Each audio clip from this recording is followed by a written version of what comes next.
Welcome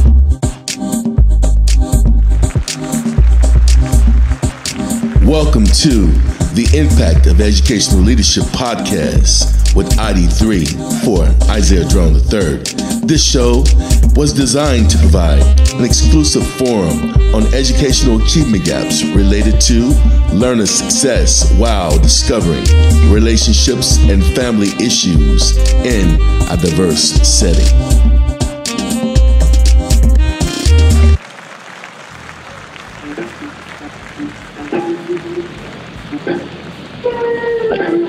All right. We're back for another night of the Impact of Educational Leadership. This is episode 38. I'm your host, ID3 for Isaiah Drone III. Tonight's panelists are Lisa Wilcrout, Buddy Thornton, and Rick Beaule. Gentlemen and lady, please say hello to the people. Hello. Good evening, everybody. Honored to be here. Absolutely. Well, tonight's topic is, what is the goal of empathy for students after COVID-19?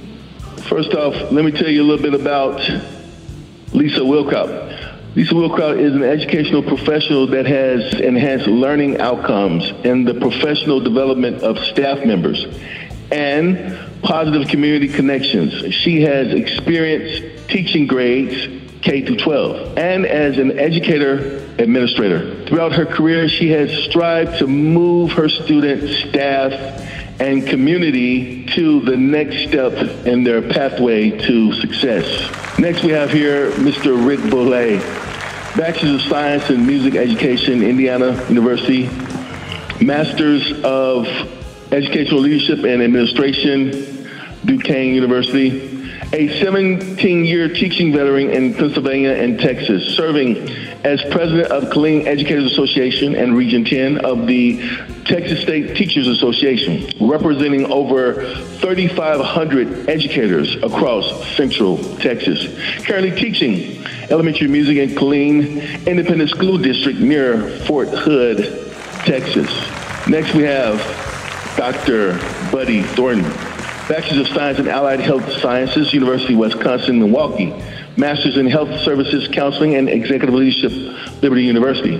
Doctoral learner, completing dissertation at Grand Canyon University. Branding as a positive social change agent through effective coaching and mentoring, focused on education and family dynamics.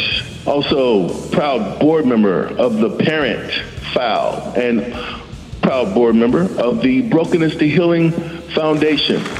So pleased to have them here with us tonight. Tonight's topic is, what is the goal of empathy for students after COVID-19? Each year in the United States, nearly 400,000 students drop out of public high schools. Among those high school graduates, only 1/3 will attend college or trade school. Of those who do, many are unprepared. 40% of 4-year and 63% of 2-year college students require some type of remediation courses just to begin freshman courses in school. Young people, especially those living in poverty, often bring with them to school multiple barriers, impeding their learning and development. Tonight, we will have a discussion to address these needs, to ensure that all students receive encouragement during and after COVID-19. Our first guest tonight, Mr. Rick Beaule. How are you doing, by the way? I'm doing well, living the Corona life. Well, I'm not going to say absolutely on that because we're ready for it to be over. But with that being said, my question to you, sir, what are some tools teachers can use that will encourage students to invest more into learning in the future? All right, well, first of all, thanks again for having me on.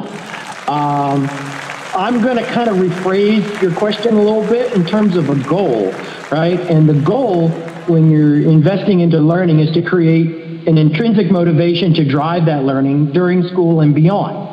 You made a lot of great points in your introduction. I'd like to focus kind of on one of them, and that is that only a third of the students will attend some type of post-secondary schooling.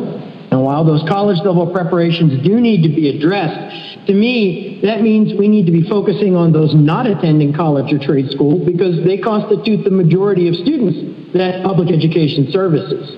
And it shouldn't be surprising that they're also the ones that typically are the hardest to reach in terms of creating an intrinsic motivation to learn. So what I typically divide this up to is what I call the 3 E's: engagement, encouragement, and empowerment, with engagement being the most important one in my mind. And with that, we need to remember that engagement is a two-way street. And we've seen for years that while we can and have put students into the buildings by law, it's a lot more difficult to make true engagement. And even now, right now, we don't even have them in the buildings to create that modicum of engagement that we have.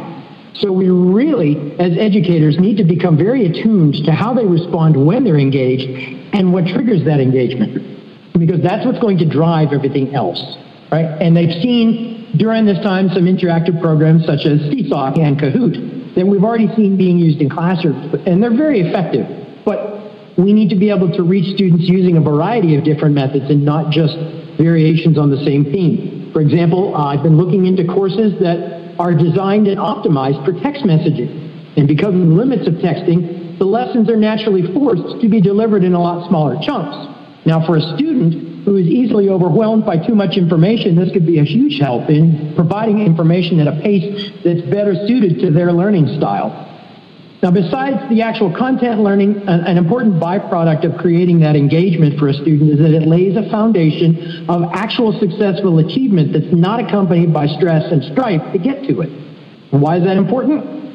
Let me tell you a story from my days as a substitute teacher before I got a full-time position. I had a student in an English class I was subbing for that was discussing Shakespeare, who swore up and down that he was dumb.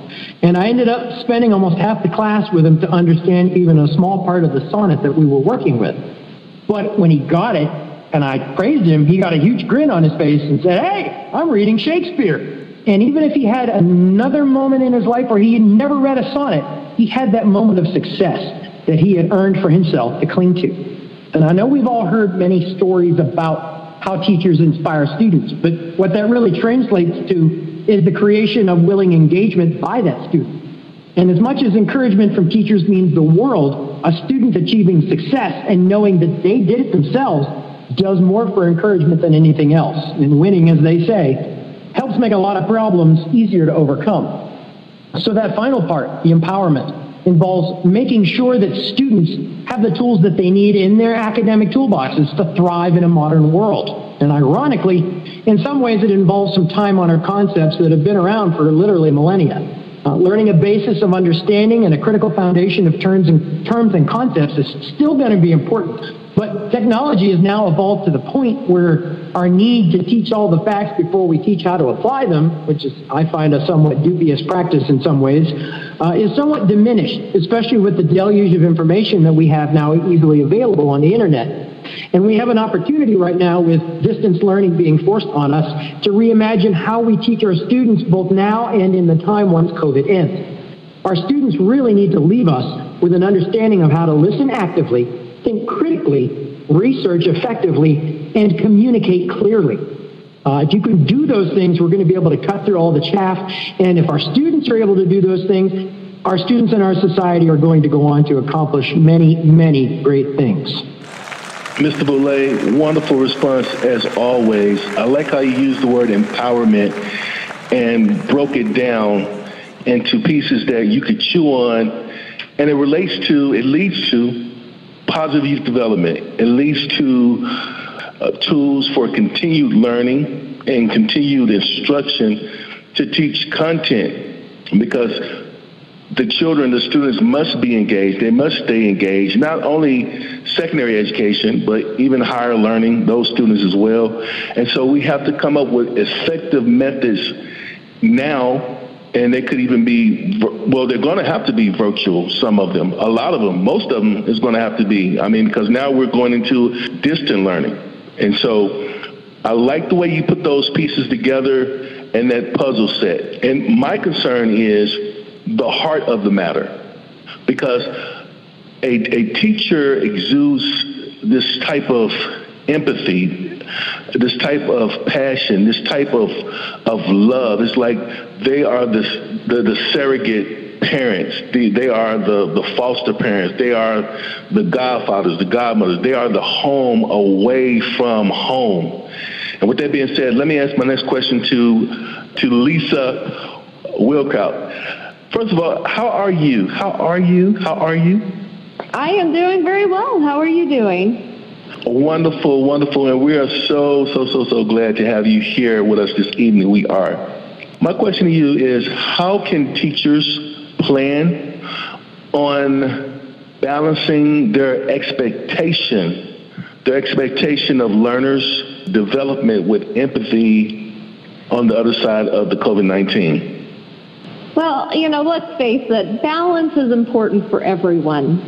The balance stems from truly knowing your population, knowing your students, knowing their families and their guardians. Also the standards, making sure the standards are covered, and the resources that they have available to them. First of all, number one, we need to understand that everyone's dealing with this differently. So having that understanding, we have to realize that some students are dealing with this, they're confused. They don't know what's going on. We have some students that are sad because they missed the classroom, they missed, school lunches. We have some that are depressed because they're not around their friends, they're stuck at home. We have a lot of students dealing with it in totally different ways. So how we deal with each student is going to be a little bit different. We need to really listen, give information clearly and concisely, and of course post important information like when things are due, how to turn them in, where to turn them in, that type of thing. So making also opportunities for students to have their questions answered. If I'm teaching a lesson or I give a math assignment or something, they don't understand it, they need to know how to get a hold of me. Now, we can do that in a variety of situations, and I'm going to talk through that a little bit more as I go. But my second point is we need to set a routine. We're going to set a routine which would include having clear expectations. Now, those can be set online if you have online access. You can do that through a web page and having, the expectations and rules kind of posted, when due dates are, a syllabi, that type of thing. We also have teachers that don't have access to that. So setting schedules and setting routines is a little bit more challenging. If you don't have internet access, we've had a lot of teachers distributing syllabi with students that have textbooks.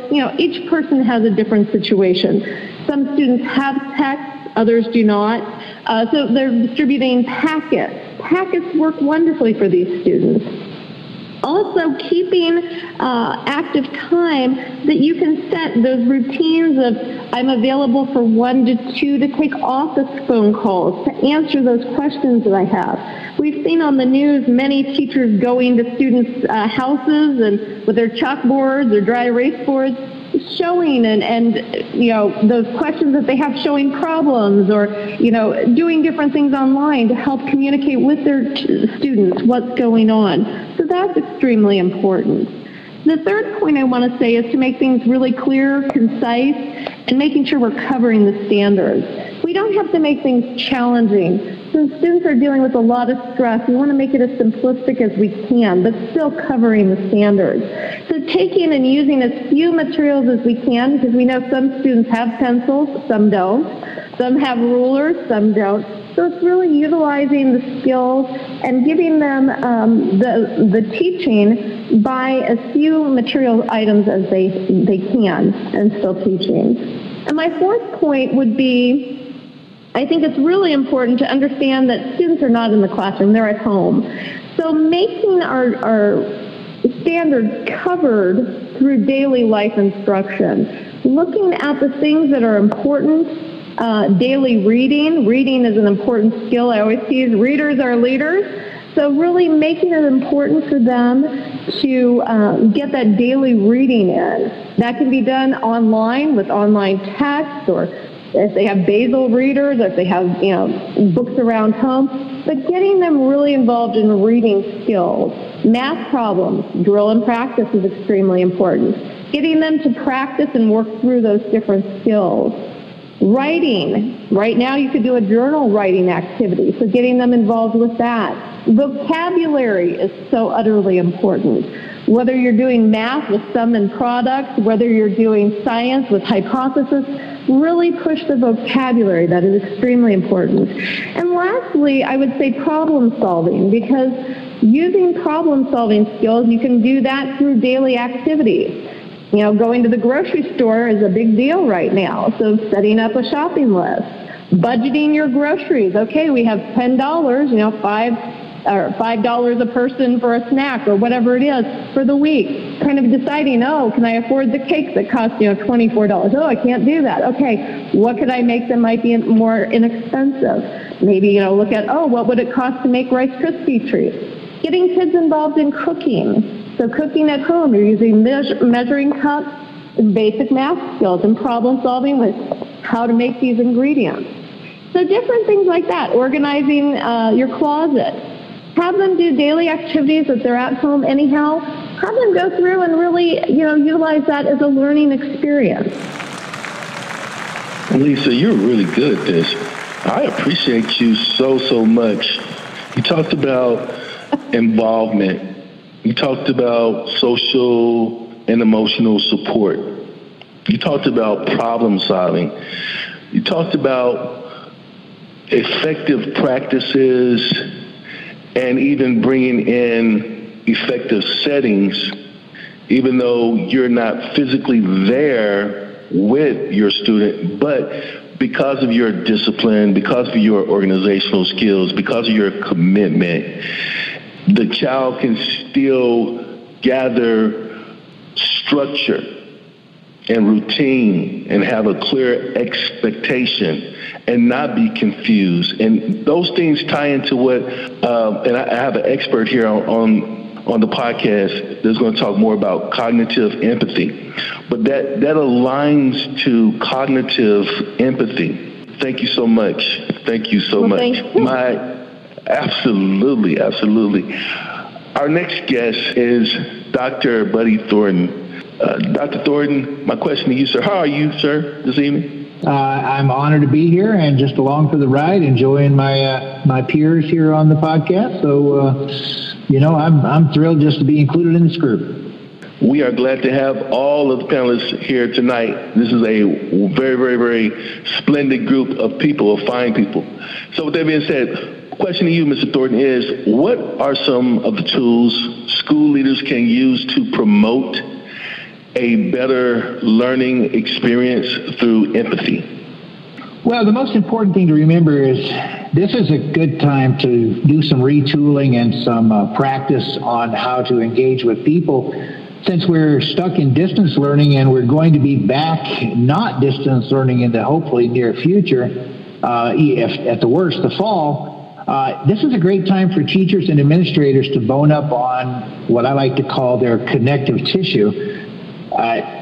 There's a couple of things that have to be brought into focus when it comes to empathy. Number one is every human being from shortly after birth on has a strong connection with other humans. It's called innate affective empathy. Affective empathy is natural. It's how you respond to what's happening around you. And since every human has it, a lot of people confuse that with sympathy. Sometimes children kind of blend the two.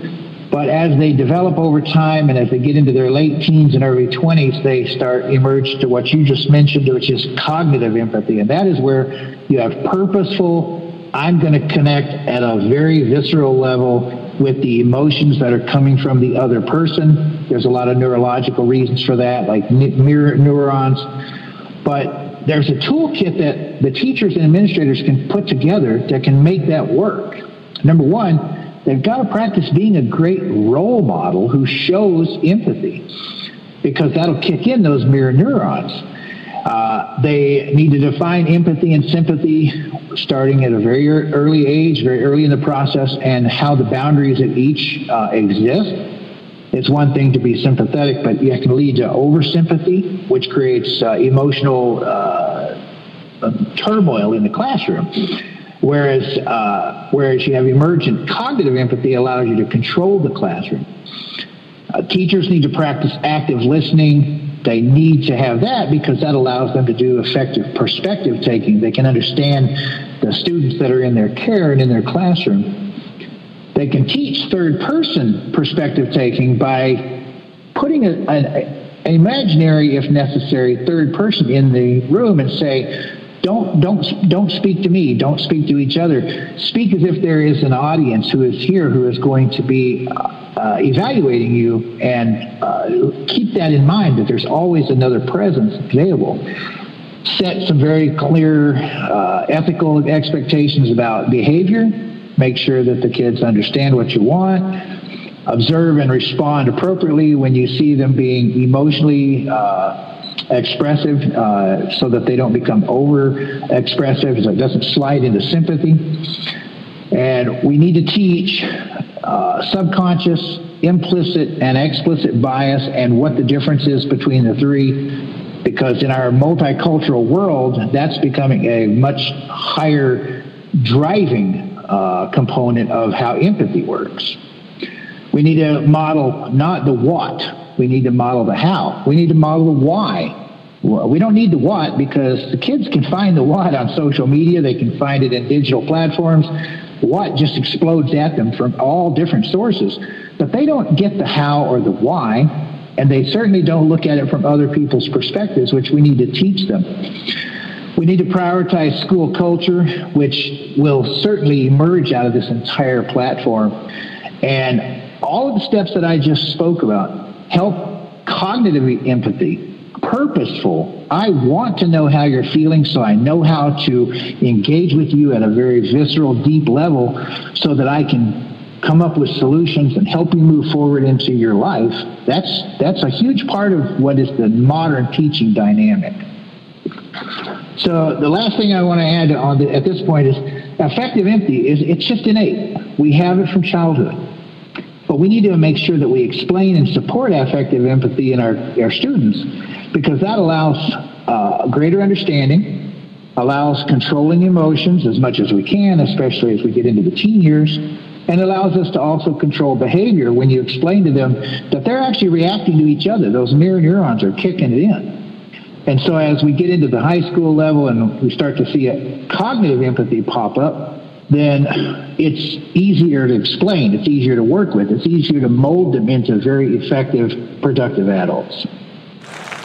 Absolutely wonderful. For those of you that are listening, that was Buddy Thornton. Buddy Thornton is the owner of BP PSCA Pro, and what it is, it's a positive social change agency, and he does workshops, does seminars, he goes and he does speaking engagements for different school settings and also for different companies, corporations. And so, again, we're just so privileged to have experienced, seasoned cadre that are role models here this evening, and that is giving out from their hearts the abundance of this information that we are so privileged to be receiving tonight. And I want to thank every one of these panelists that are here with us. With that being said, Mr. Rick Beaule, question to you is, how are you and your staff members connecting new knowledge with previous knowledge to drive the expansion of these virtual classrooms in public education? Well, it's varied quite a bit across the states, depending on what approach the districts have taken during this crisis. Some districts, like mine, have elected to not really teach new material over the last grading period, but instead have focused on reviewing previous learned material.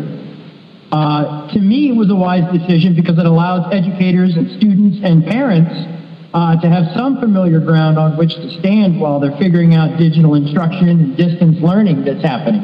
And the parents being tossed into this is kind of a big thing, because they're not trained and they're having to learn this on the fly even more than what the teachers are.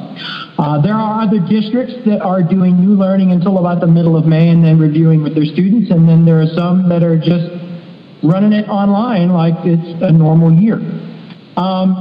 And that kind of brings up where we're at and where we need to go. And I guess I'm going to hop on my soapbox a moment, because there's a lot of issues and concerns that still are existent right now. First and foremost, we need to prepare for a resumption of distance learning should conditions not permit the safe return to our campuses, or if another outbreak occurs and we need to return to distance learning. So that means we need to take advantage of any summer pause that we have to envision the reimagining of our classroom and how we do the delivery and assessment of our learning. And both Mr. Thornton and Ms. Wilcrout have done a fabulous job of outlining some of those. But we need to really have the ability and be given the time for our students to recover the lost learning time that's happened from this pandemic. And I don't care how effective your learning program has been, it has been an adjustment, and our learning has not proceeded at the same pace as it did prior to the COVID school closures. So the equity access issues for students need to be overcome so that all of our students can get that fair and appropriate public education that's required by law. So in order for this to happen, we really need some guidance, some clear guidance from the legislature and from TEA as to the support and resources that districts are going to have from the state and federal governments to accomplish these things. So this is a very critical time for us. And if we want to respond to it as that moment is calling for, I think we need to look ahead and look at the future and not just at our feet at what's happening right now. So in order to ensure that those right decisions get made, input from educators, from administrators, and from parents, from any stakeholder is going to be vital for legislators. You know, many of whom don't have an education background. The same applies for TEA, some of whose officials have a more business-aligned and less education-oriented resume. So that old saying about nature abhorring a vacuum applies here. So if we don't make sure that our needs as educators and parents are not voiced clearly to these controllers of our fates, then others are surely going to move to fill that space that we leave them. So I would urge everybody to contact their state and national representatives, your senators, and every agency that's tied to your child's, your family's child, or your class's education, and let them know that this is actually a golden opportunity to give students and teachers and their communities with systemic support and empathy that they need by making a very worthwhile investment in the reinvention and imagining of public education. And I'll get off my soapbox now. Sir, stay on that soapbox as long as you would like. Wow.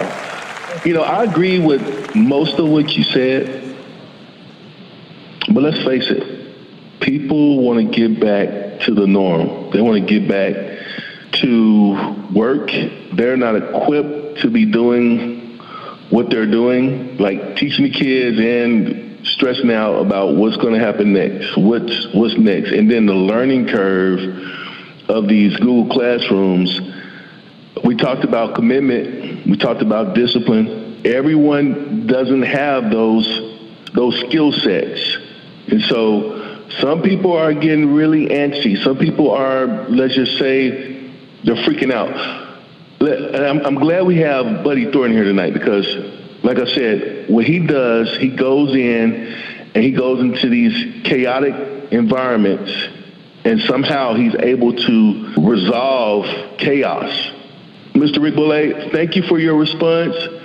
Again, I agree with most of what you said, but my concern is, like, how are we going to get back to normal? Because the learning curve is so detrimental to these students' youth development skills. And my concern is that we are not able to sustain continued learning. I know you talked about going through and reviewing previous learning, which is that's wonderful. That's a great idea. It works, but again, it only works for so long. We got to come up with something. We got to come up with something to ease the anxiety. So, Mr. Thornton, my question to you is: what tools should leaders use to help relieve some of the fears and anxieties during this pandemic crisis? Well, before I can really place an effective answer out for you, Isaiah, I have to say that there's two basic types of fear that teachers have to deal with. One is irrational fear, and the other is rational fear. We have to be able to understand that anxiety is a component of every type of fear, but irrational fear tends to drive anxiety to the level to where it becomes hyper stressful. So when you ask what tool or what tools, I really focus on one thing that every adult, every administrator, every stakeholder in these children's lives can do, and that is create knowledge transparency. Children are not as unsophisticated as many adults think they are. They're very sophisticated. They're incredible. They can learn at an incredible rate, but they need knowledge transparency. They need to be able to trust. They need, more than any other factor, they need to remove the irrational fear of the unknown. This COVID crisis creates an unknown factor that is creeping in and taking up a huge part of the Venn diagram in their mind, and they're unless they can focus away from it, they're going to cling to the irrational fear that's creeping in there. So we need to do two things. Number one, we need to make sure we have good knowledge transparency, and then we need to explore what creates the fear in those children while we model absolute calm. We have to be the rock that they can build their world on. And right now their world is so chaotic, it's so destroyed that they're just looking for that solid substance to put their feet on. So we wrap it up just by saying that rational, controllable fear is manageable. We need to keep it there because irrational fear is not. Thank you, sir, for that response. And let me go back to Rick before I address what you just said. And listening to Rick has so much information, and you have to know that Mr. Beaule is an advocate for student excellence, and so he's going to find what tools can be used. You gotta know that about Mr. Beaule when he's talking about education. He's going to find what tools is going to make things work, to make it run, to make it have momentum, and to keep the momentum going. And so now with Mr. Thornton here, he does the same thing, but he's more on the lines of producing and maintaining healthy families, healthy social interaction, people relationships. If that person wants to have a healthy relationship, that is. We're almost out of time, but before we go, I have to ask Ms. Lisa Wilcrout another question. Lisa, what are some tools that educators can use, teachers can use to keep their learners or their students empowered? I know you talked a little bit about it, but could you go more in depth with that? Thank you. I'm going to make it short and sweet. I'm going to say, number one, it's communication. And again, it's setting up conference times with students. You can do that via email, phone, doing letters, newsletters. Even the websites, like I said, have a picture of yourself, let students see you. Have example lessons. You could take a video with your cell phone, put that up there so students can see you and have that relationship. I think the communication is extremely important.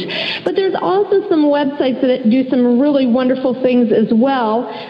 Like Ed Puzzle is one that is absolutely I love. It actually has free assessment-centered tools that allow online videos to have short answers and questions within it. So it's an assessment tool that teachers can develop or even have their students develop to actually assess students. And it's fun and interactive. Seesaw is another program that teachers can actually utilize that allows students to basically build a portfolio of their learning. They can do that with pictures that they take with their cell phones or other video equipment. They can make videos and put that as part of their portfolio of learning. So it's more interactive, it's more creative, and lets students really use their minds. Nearpod is another one that actually saves teachers time. So it lets them import existing lessons. It has a variety of different facets that really make learning exciting for students, and that would include everything from quizzes and virtual field trips and just a variety of different online activities. And I'm going to cease with that. I have a variety of other things I could add, but I'm going to stop there because I know we're running out of time. But I think it's really important to really know your students, converse with them, and have that communication line open. Lisa, that was absolutely marvelous. That was absolutely marvelous. Thank you so much for those resources. Absolutely. With that being said, what are the takeaways for tonight? Who wants to go first? Oh, I will. I think that the panelists that we've heard tonight, all of us have brought in pieces of the puzzle that need to be fitted together in order to solve this puzzle of what we're going to do for students to provide that empathy during and after COVID-19. I think the most important takeaway is that all of us seem to understand that unless that change happens, the concern that you expressed earlier, Isaiah, about, kids really starting to miss out on learning, I think that becomes more and more valid the longer we proceed without the type of visionary changes that both Mr. Thornton and Ms. Wilcrout have mentioned tonight. And I think for me, that's the most important takeaway. I have to jump right in there with you, Rick. I think to go back to a paraphrase, it takes a village to raise a child. Well, it takes a focused village to educate a child. And I believe that it takes a group of professionals working together collaboratively to make that happen. I completely agree with that. And I think we all need to remember we all have needs, whether it's standing on the soapbox, whether it's contacting our senators and legislators and government for teachers' needs, the students' emotional needs, and I think just all of our needs as a community working together as a community to enhance our educational outcomes. Well, you heard it first. Tonight has been a wholesome night of the impact of educational leadership. This is episode 38. Our panelists tonight are Lisa Wilcrout, Buddy Thornton, and Rick Beaule. See you next week. Good night. Welcome to the Impact of Educational Leadership podcast with ID3 for Isaiah Drone III. This show was designed to provide an exclusive forum on educational achievement gaps related to learner success while discovering relationships and family issues in a diverse setting.